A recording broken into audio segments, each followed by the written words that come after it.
Hello, I'm Stuart, and today we're just going to have a closer look at the new Nokia N97. We've unboxed it already as one of our previous videos, so today we're just going to open it up, turn it on, and get our first impressions. So at the back here, first thing to notice is here is the SIM tray. You have to get your finger under this small lip here to open it up, and with the SIM, see this small cut off corner here, you need to put that in that top right corner there. Slide that back in. Then we need to get the 3 prongs here to match with the battery. So we'll slide the battery in there, prongs in first, and then just push down the back. Stick the back on, the top of the phone is where it goes in first, and then press down the sides, and you've got the back firmly on. To turn the phone on, small button on the top, just press and hold that, and you feel the phone vibrate a little, just to let you know that it's turned itself on. And we'll just wait for that to turn up. You'll find with a lot of the newer smartphones that the startup process takes a lot longer. Okay, now the phone's fully on, the first message it's going to ask you is if you want to continue using it in an offline mode. Now what that means is it's just not going to connect to any network. So we'll click no, and then that way we can show you some real functionality. Then you get the normal Nokia startup there. And this is your home screen. This is whenever you pull the phone out of your pocket, this is the first thing you're going to see. On here, all these boxes here are customizable. I'll show you that in a moment. You have your options and your contacts. Here is your main menu. You receive a call, end a call, and this one here is the most important one. This is how you can get the numbers up, so you can dial. So if you hit that, you'll see the numbers come straight up.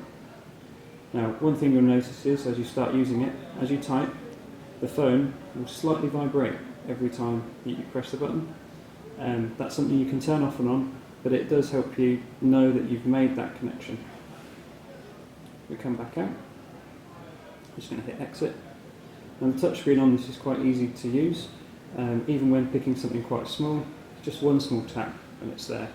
And you don't have to be amazingly accurate. It's quite good at picking up what you're doing. You can, if you have trouble with it, use this, and this will, the stylus will help you pick out smaller things. So we're just going to exit here, and this makes it a little bit easier. Some people like them, some people don't. Horses for courses. First thing I'll show you, after making a call, as we have done, is how to send a text. I'm going to press the menu button to get your main menu, and here you have messages. You can go to a new message, and then here you can either select someone from your contacts. So if we choose to, it will then go to your contacts. So we're choosing test phone there, and now we want to type. Now the best way of doing it with this phone would be for you to then move the phone to one side. You'll notice the screen doesn't change until you slide the phone open to show the keyboard. Now the screen is now in landscape instead of portrait, and you have a full QWERTY keyboard at your disposal to type your message.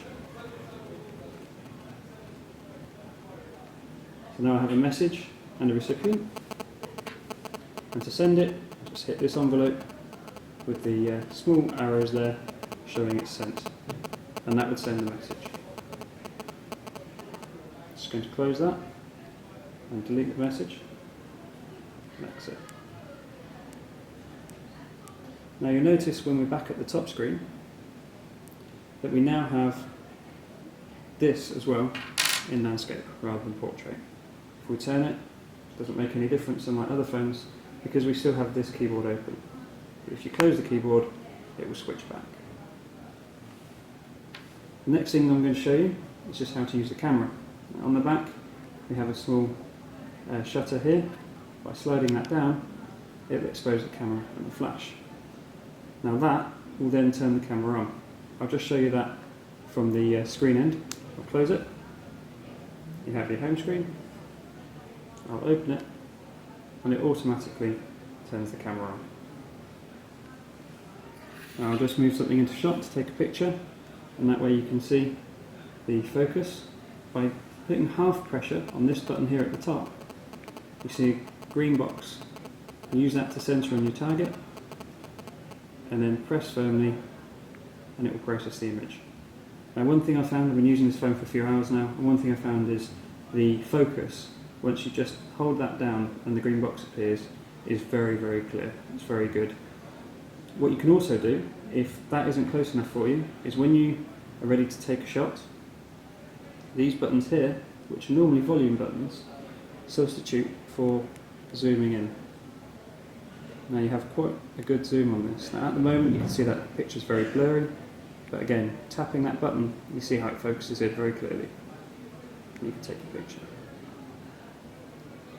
Now we're going to come back out, exit this, and get back to our home screen. From here, I'm just going to show you lastly how to play some music. I'm going to use the stylus again for this, just to show you the difference between using my fingers and stylus. And here we're going to go into the main menu, and here we have all the different options, including music at the top.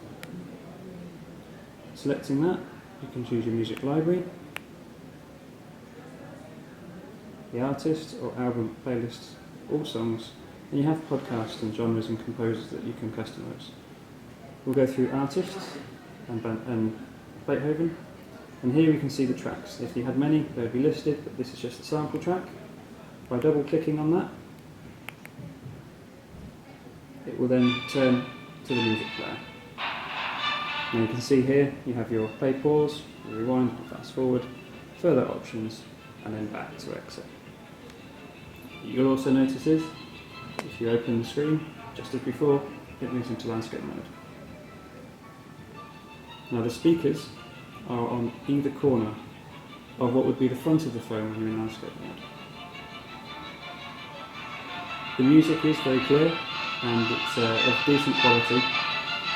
If you're going to be entertaining and you want it for a party or anything like that, you'd probably be best off buying a separate speaker system, but this is very good in a room of this size, which is the average living room perhaps. Just pause that, then you can come back out, keep hitting back, and it will take you back through all the menus that you were in before, and exit. The last thing I'm going to show you is the customisable front screen. Here, if you go into options, you have edit content as an option. By clicking on that, you have these two boxes appear, and these ones are greyed out. Now all these are customisable. So by clicking on an empty one, you can add content, and you can perhaps choose, in this case, BBC iPlayer.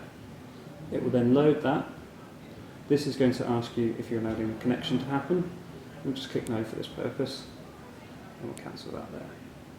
As it's loading, you will then find, if you click done, that's now part of your home screen. The loading content, once it's downloaded the design for iPlayer, that will sit there, and you can move them up and down and customise this as you will, and then that way it makes your phone, as soon as you bring it out of your pocket and turn it on, you know full well that you've got the right things to hand that you want.